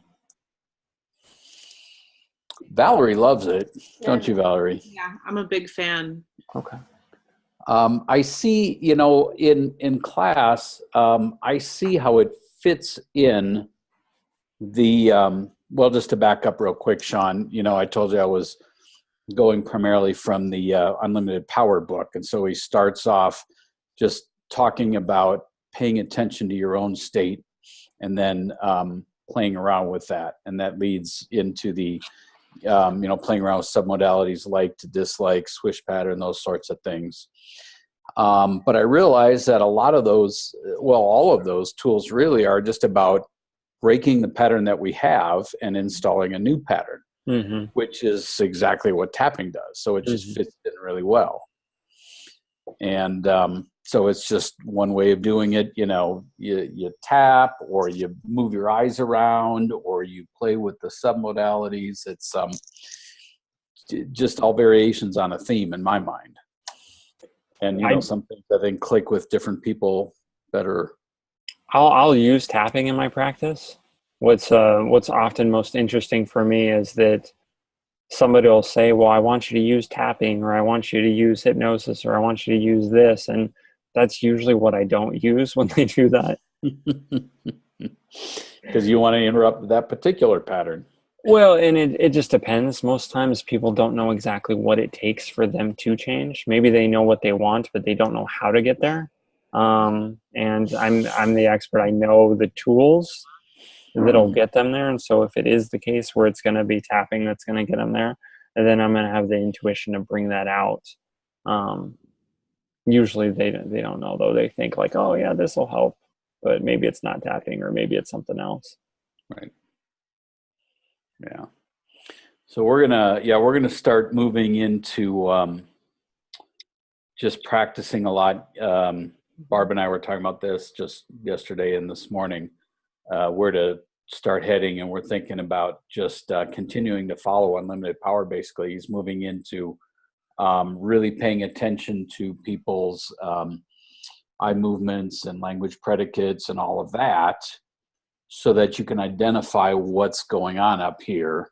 And then that leads into strategies, paying attention to people's strategies, and then matching the strategies. So I'm thinking that it's going to be like small snippets of information, and then lots of practice. Okay. And just, I mean, I can, you know, it's interesting when people are there one time and not the next, and that sort of thing. It makes it hard to kind of build on what you've done before. So, you know, I see why you tried to make each one a standalone. Yeah. So there's a tension. I'm also thinking what it would be like to have one-on-ones, but kind of on people's own time, where they can go and they can practice. Like me and you, Steve, we're doing our own thing right now. Okay, let's see our eye movements. Let's go ahead and do our predicates, and let's have a practice session together. Yeah, because Barbara and I were talking about how exactly to do these things too. And an idea that we came up with is like a speed dating thing, right? So you just 3 minutes or 5 minutes, whatever, sit in front of somebody, you control that interaction, and then at the end of that, you say, I think you're this, and this is what I observed, and then bang, on to the next person. Do it again, then bang, on to the next person, do it again. And just like rapidly practice that and really put the focus on it. What do you think about that idea, Valerie? I think it's a great idea.